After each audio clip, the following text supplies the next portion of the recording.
जय हिंद दोस्तों, आपका स्वागत है हमारे यूट्यूब चैनल पीटीजीके में। दोस्तों, महत्वपूर्ण एसएससी एमटीएस के लिए क्वेश्चन लाए जो कि बहुत ही बार परीक्षा में पूछे गए सभी सवाल है, इसलिए वीडियो ध्यान से लास्ट तक देखिएगा।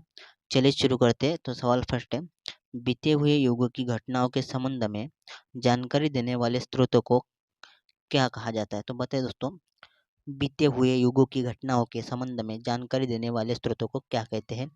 तो उसे दोस्तों ऐतिहासिक स्रोत कहते हैं। तो ऑप्शन ए करेक्ट आंसर होगा ऐतिहासिक स्रोत। तो याद रखिएगा दोस्तों, ये महत्वपूर्ण सवाल है।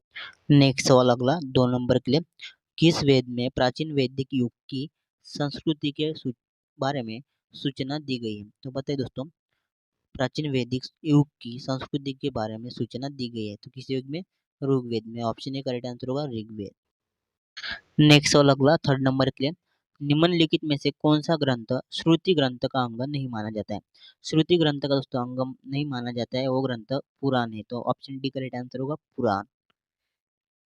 नेक्स्ट सवाल देखते हैं, त्रिपिटक धर्म ग्रंथ है तो त्रिपिटक धर्म ग्रंथ दोस्तों बौद्धों का है। तो ऑप्शन बी करेक्ट आंसर होगा बौद्ध धर्म का दोस्तों त्रिपिटक धर्म ग्रंथ है। तो याद रखिएगा।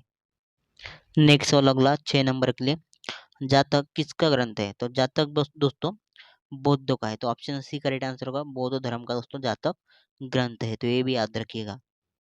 नेक्स्ट सवाल अगला 7 नंबर के लिए, निम्नलिखित विद्वानों में से हड़प्पा सभ्यता का सर्वप्रथम खोजकर्ता कौन था?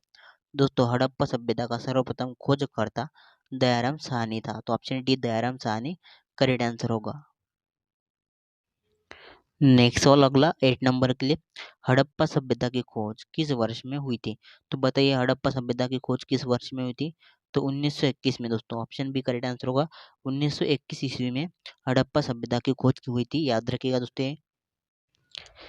नेक्स्ट सवाल अगला 9 नंबर के लिए, सिंधु घाटी सभ्यता को खोज निकालने में जिन भारतीयों का नाम जुड़ा है वे दोस्तों दयाराम साहनी और राखलदास बैनर्जी है। तो ऑप्शन ए करेक्ट आंसर होगा दयाराम साहनी और राखलदास बैनर्जी दोस्तों, इनका नाम जुड़ा है सिंधु सभ्यता की खोज निकालने के लिए।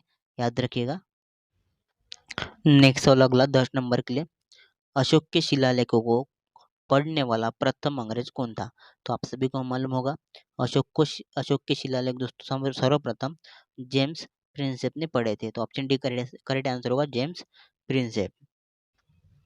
नेक्स्ट सवाल अगला 11 नंबर के लिए, प्रयाग प्रशस्ति अभिलेख का लेखक हरिशन किस शासक का दरबारी कवि था? हरिशन दोस्तों समुद्रगुप्त का दरबारी था। तो ऑप्शन करेक्ट आंसर होगा समुद्रगुप्त, ऑप्शन ए। नेक्स्ट सवाल 12 नंबर के लिए, मेहरौली स्थित लौह स्तंभ का निर्माण किस सदी में हुआ?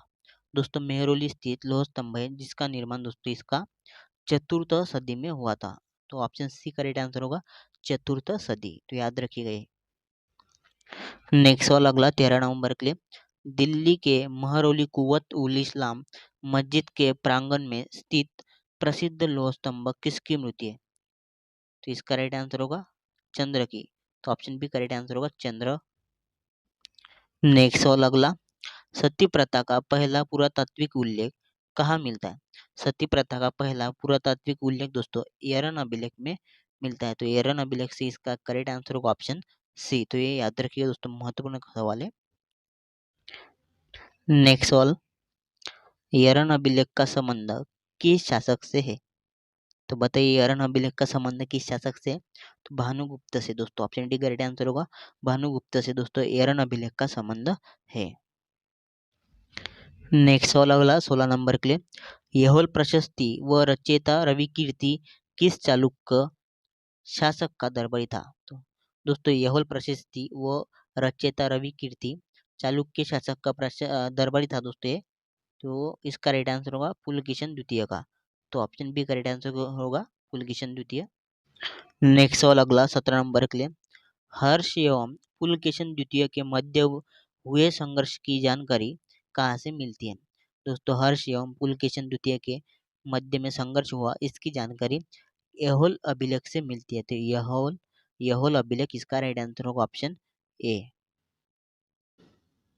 नेक्स्ट सवाल अगला 18 नंबर के लिए, कहाँ से प्राप्त अभिलेख में महासभा की कार्यप्रणाली के विषय में विस्तृत जानकारी मिलती है? तो इसका राइट आंसर होगा उत्तर मेरूर। ऑप्शन करेक्ट आंसर होगा ए उत्तर मेरूर में। नेक्स्ट वाला अगला 19 नंबर के लिए, भारत में सिक्कों का प्रचलन कब आरंभ हुआ?